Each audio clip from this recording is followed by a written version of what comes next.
السلام عليكم ورحمة الله وبركاته. نبدأ الأول نقول اللهم صل على سيدنا محمد. احنا النهاردة قاعدين هف عليا كده حاجة مسكرة، فلقيت عندي حوالي 400 جرام من الايه، يعتبر نص كيلو ل 100 جرام من الكنافة عندي كده. فجبته كده، يعتبر فركته او هريته كده على الاخر كده. بحبها ناعمة وبحبها متفرزة صراحة. والكنافة بتبقى من غير رمضان بيبقى طعمها جميل، بتبقى طعمها حلو. رحت معايا جايباها كده هريها هرية مظبوطة، ورحت ايه نازلة عليها بمعلقة سكر، معلقه ونص سكر ايه بودر، قالك خشن مش فيها اي عمينه. ونبدا ان احنا نقلبهم كده.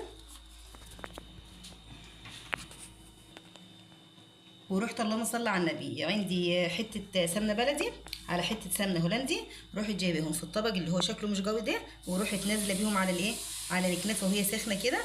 ابدا بقى ان انا اقلب فيهم، اجيب شويه كنافه كده وايه، وامسح الطبق كده مكان الايه السمنه، وابدا ان انا اقلب فيهم تقريبا مظبوطه كده لحد ما السمنه ايه تتوغل كلها ايه في الايه في الكنافه. اهو شايفين كلها طريه كده، وبصوا اعتبروها ايه هبطت شويه من السكر والايه والسمنه اهو. دي بقى مش هنعملها كنافه صافيه كده ولا هنحط فيها مكسرات. انا عمري ما عملت الكنافه اللي هي فيها ايه مهلبيه من جوه من قلبها يعني. فروح جايبه معايا يعتبر خلاص كده تمام. دي كده عدد ايه مظبوطه كده للايه وجهزت وخلاص كده. نركنها كده معانا. ورحت جايبه معايا حوالي اقل من ربع يعتبر اكتر من ربع كيلو لبن او اقل من نص كيلو لبن. ورحت جايبهم رفعهم على النار. يلا مع بعض نعمل حبه مهلبيه كده نحطها في قلب الكنافه ونوريكم احلى كنافه النهارده. يبقى بسم الله ما شاء الله اللبن يعتبر بدأ يسخن. رحت جايبه معايا معلقه نشا هي، بس مش هحطها في اللبن على طول.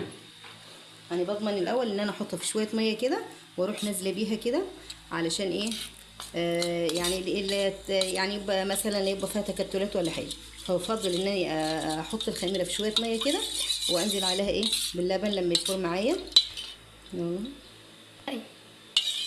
يبقى خلاص كده دوبنا النشا، واروح نازله معايا باللبن بعد ما فار كده. بسم الله ما شاء الله.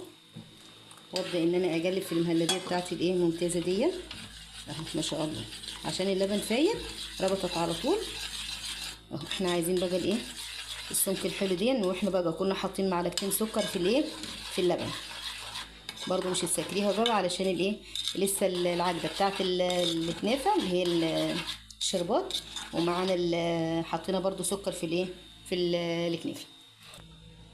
يبقى روحي جايبه معايا الصينيه دي، وروحي دهنها دهنه زيت. انا اتكسرنا مش اي مشكله، بس انا بفضل الزيت عشان الزيت بيديها ايه جرمشه. ورحت نازله معايا، هروح نازله معايا كده بنص الكميه اهو. وابدا انني ايه افرد فيها، ويعتبر ايه ادوس عليها دوسه جامده كده عشان الايه المهلبيه برضو مش تنزل بين الايه الكنافه وبعض.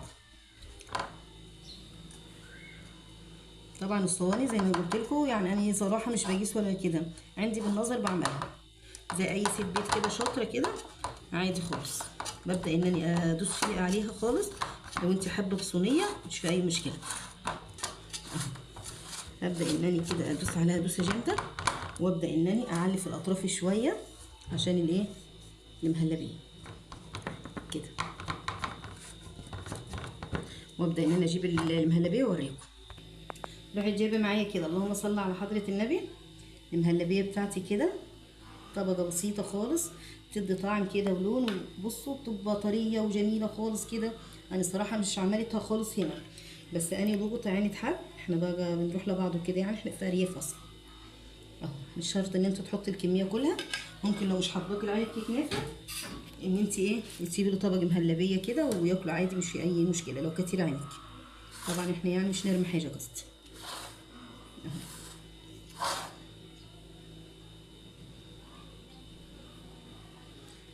كده. مش نبعد برضو عن الايه عن يعتبر حرف الصينيه عشان مش ايه تنحل. وابدا ان انا ايه اكمل بقيه احط الكنافه على الوش كده ونوريكم احلى كنافه معايا. يبقى بسم الله ما شاء الله. وبعد كده ما خلصنا تتبيله الفراخ وظبطناها على الشوي، يبقى مش ينفع فراخ من غير ايه رز بسمتي. يبقى كده بسم الله ما شاء الله الكنافه طلعت كده شايفين محمراها على الاخر كده وحاجه زي العسل. روحي جايبه معايا الشربات اهو، عملت 3 معالق 3 اللهم صل على النبي 3 مجات من ده سكر، 3 مجات ونص سكر من ده اللي هو بيبقى زي 200 جرام كده. ما شاء الله. ورحت حاطه عليهم ايه، مج ونص ميه. هروح نازله معايا كده، يعتبر معايا اللهم صل على النبي، الشربات معايا بارد والايه والكنافه سخن، واروح نازله بقى ايه عليها كده. ما شاء الله بصوا تجيله وجميله، بألف هنا وصحة. جربوها كده وتقولوا لي رأيكم بالمهلبية فيها كده. هنشوف قطعة كده نفتحها مع بعض ونوريكم أحلى كنافة النهاردة في يوم جمعة. جمعة مباركة عليكم وعلينا إن شاء الله، يا رب بألف هنا وصحة. يلا مع بعض كده بعد ما خلصنا، برضو مش شرط إن الشربات أو العجدة كلها تخلص، نجيب السكينة ونقطع قطعة. ايه رايكم بقى في المنظر الجميل ده؟ بصوا انا بصوا حاساها وانتوا حاسينها ان اللي مهلبيه كده. بصوا مع بصوا حاجه، بصوا طريه خالص وجميله. بصوا دايبه دوب كده، والشربات مظبوط، والكنافه بصوا اهي ما شاء الله. بصوا من هنا ظهر المهلبيه كده، وحاجه من الاخر خالص. يا رب تجربوها كده وتقولوا لي رايكم. حاجه مسكره، حاجه دسمه جميله وزي العسل. اشوفكم على خير في فيديو جديد، ومع الف سلامه، واسيبكم على لا اله الا الله.